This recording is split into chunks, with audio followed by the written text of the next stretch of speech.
Welcome to the Mucked Up My Self-Care podcast. I'm Jill from New York. And I'm Linda from Tasmania.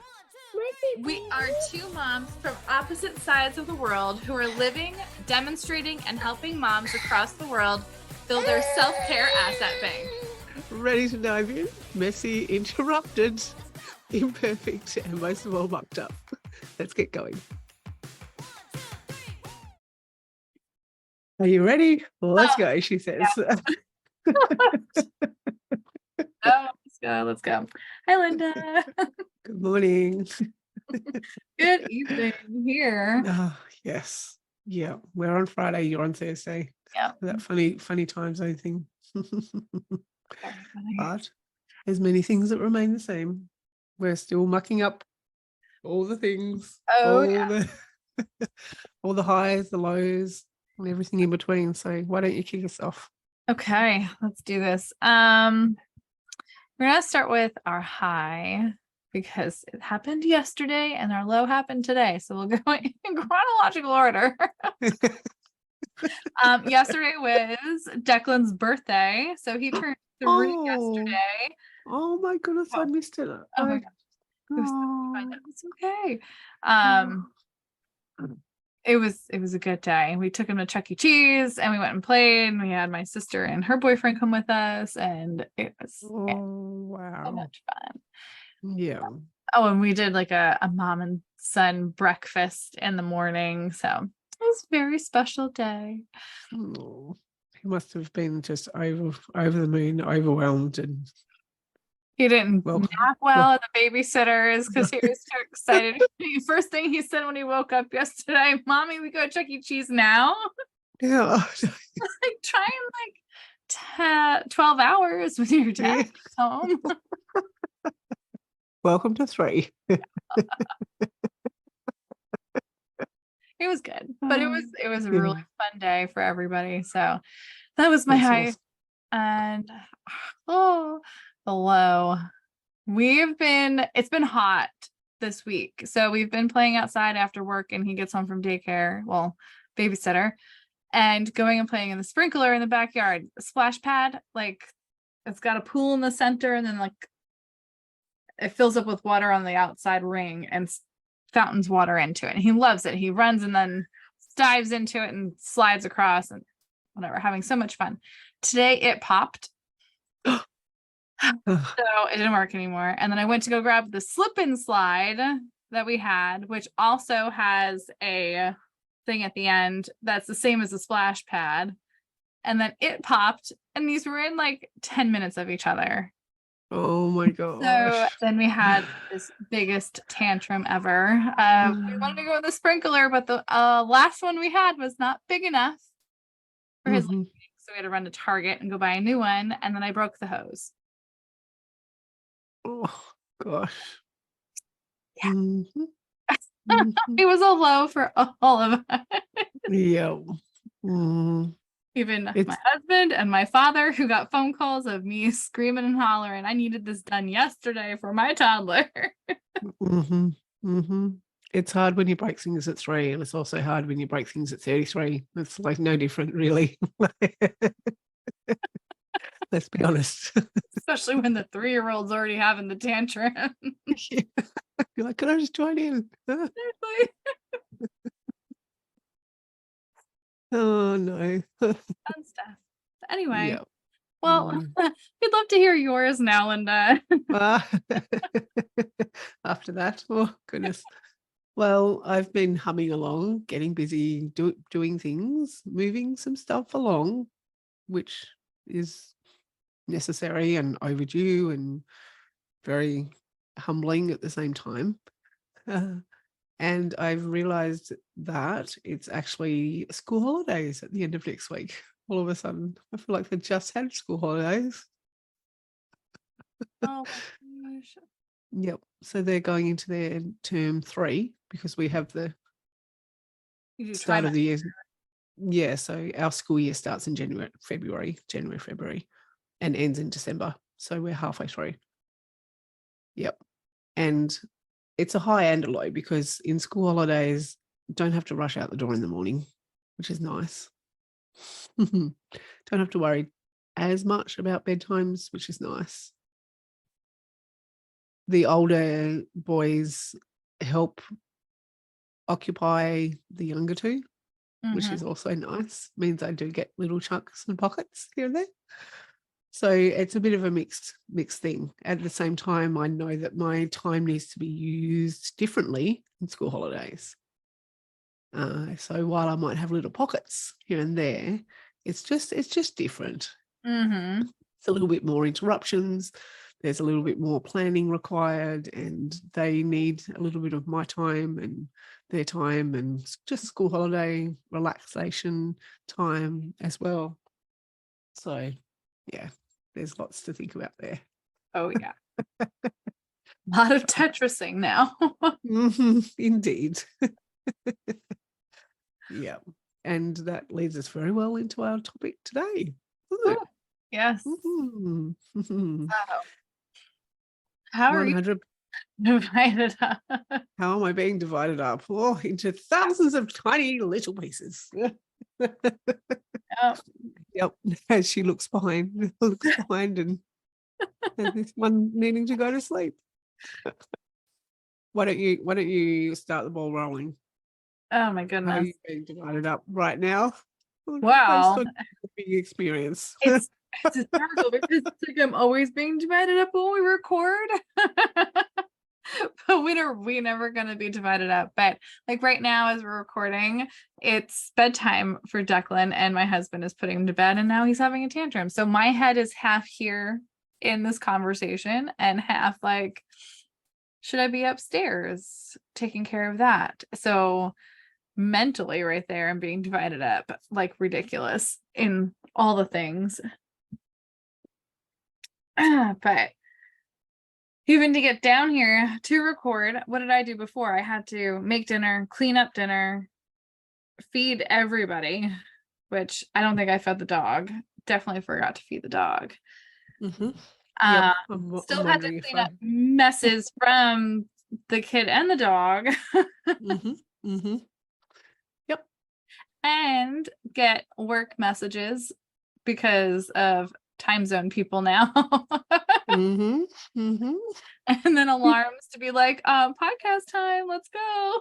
Yeah. And you're like, oh my gosh, already. Where am I? And I'm like, I hit my feet on the ground just a little bit. I'm like, okay, I am still here. I'm still in one piece. Yep. Where is everything else? And then at the same time, we've got this niggling little, just focus. We'll get so much more done if you just focus, but being torn in 16 different directions. And that's when my overwhelm kicks in too, when I've got so many things happening and it feels like all the kids are talking at once.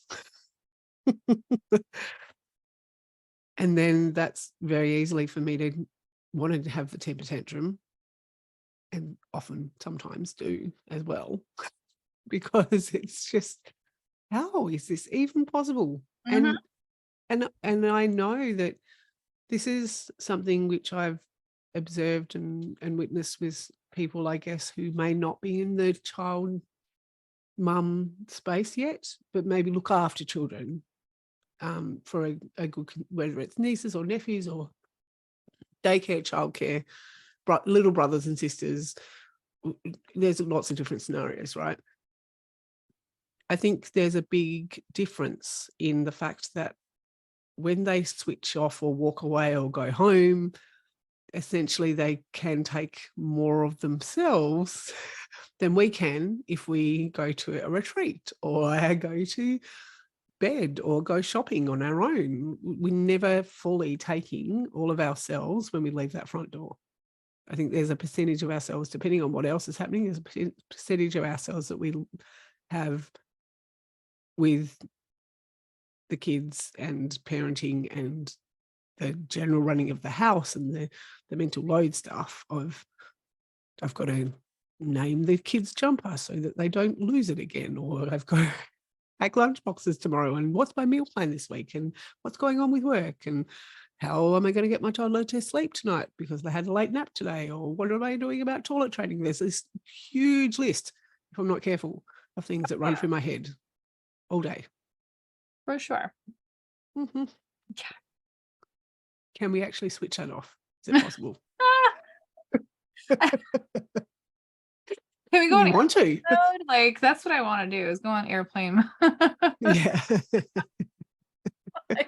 Because we're doing all that, and like as I'm doing dinner stuff, I look up and my husband's just sitting on the couch, Mhm. mindlessly eating dinner and not worrying about anybody else. And then Or Declan's is sitting he? there Yeah. worrying about himself and his shows, eating dinner. I'm like, oh, I wonder what is going through their heads. Like, do they Yeah. think the same things that I'm thinking right now about the mess that's in front of them? Mm. Do they Mhm. see the dishes that they just put their dishes on top of in the sink? Mhm. They think anything Mhm. about that? Or am I the only one that seems crazy because I can't not think about it? Mhm. Mm. Yeah. And does that take up then my bandwidth for other decisions? Mhm. And are we spiraling again, like we talked about? Excuse me. Talked about in toxic positivity, right? Where we spiral into this. What's wrong with me? Why can't I Mhm. just not think about this? What's wrong with me? There's something wrong with me. Like, mhm.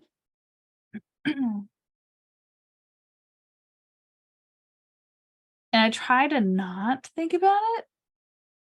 Like, if everyone else can like compartmentalize that and not think about it, like Mhm. I'm almost putting too much more energy into not thinking about it because I have to tell myself to not think about it, where I could just do it. Yeah. Mhm. Mhm. It's a really weird tug of war of where we're putting our It energy is. and attention in. And I think it is a lot like a muscle that we need to build and flex and practice, and sometimes it's worn down and other times it's better. It is a bit of a practice daily to try not to think about it and try not to use more energy not thinking about it than I do thinking about it, and try not to fall into this martyr kind of approach of, oh, just do it myself. Oh, it's just easier to do it myself. Oh, Yeah. I'm so hard done by. That sort of thing. And I know something for me in the past has been the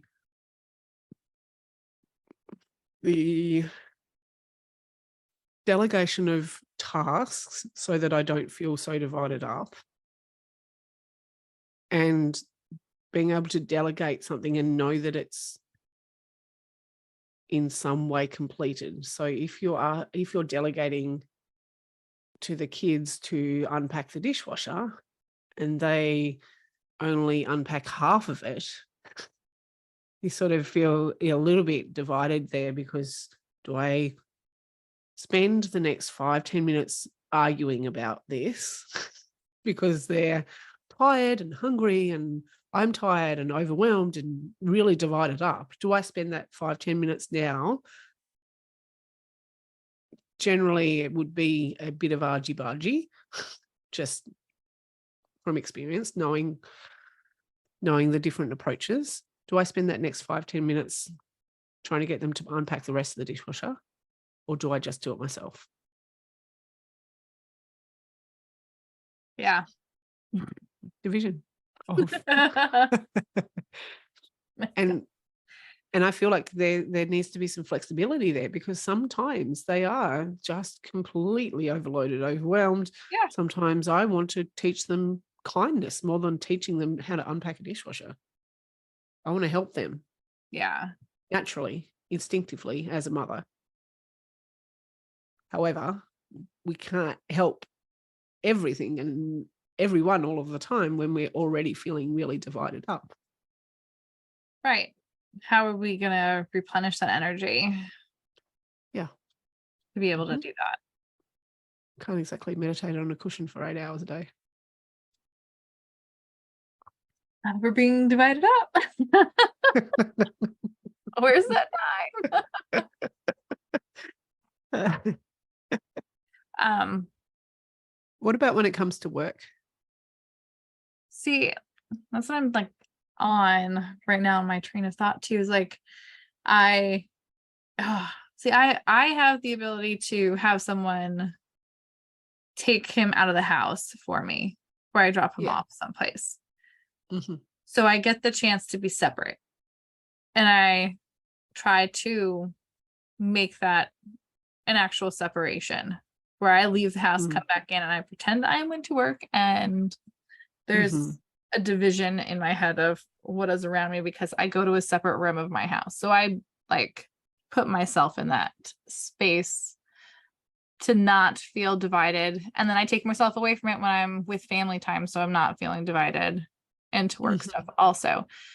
But what do you do when you don't have that ability to remove yourself from those, especially It's with you me. coming on with holiday now and you have Siggy around all the time, like Mm-hmm. Mm-hmm. how do you maneuver that? I don't know that I maneuver it very well sometimes.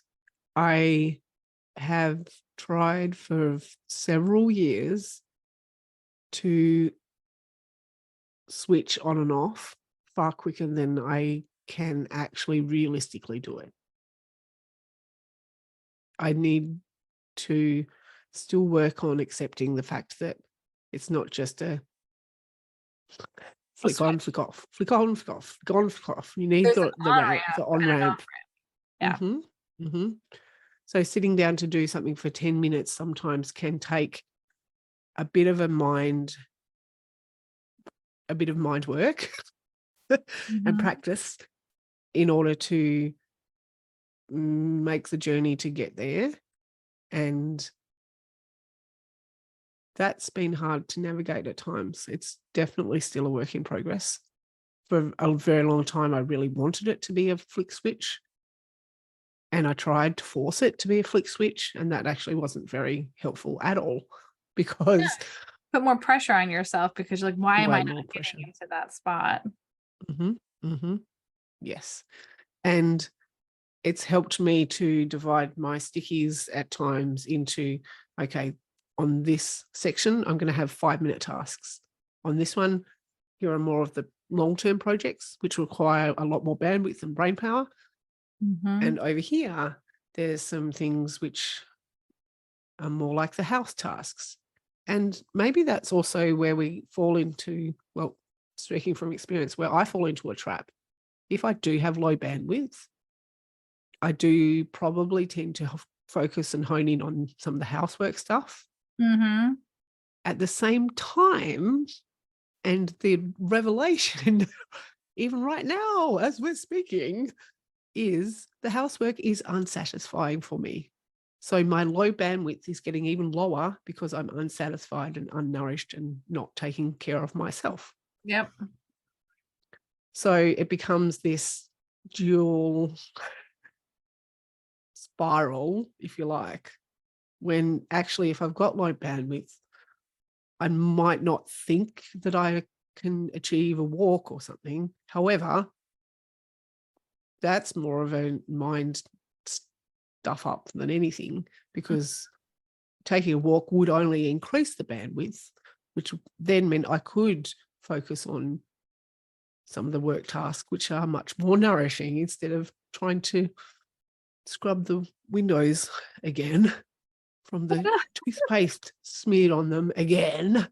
What a freaking circle we make ourselves go in. Why? Why do we do that? If we did this, we could do this and this, but I don't want to do this. So let's do this, which is not going to get me where if I would just do this. Come on. Seriously, if you just listen. Yep, really. We end up doing the original thing anyway. Way later than we needed to do it. And we're like, why didn't we just do this in the beginning? And it's because we're not all right here all the time. We're everywhere else. And we're like, that, 51% makes that one decision saying this is going to be the better option, where sure 49% like we should have done what I said we should have done.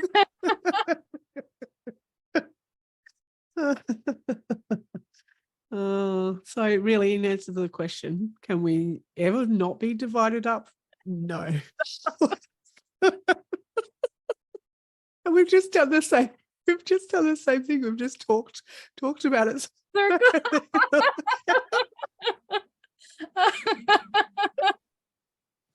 Oh Well, my then that goodness. might be a good sign.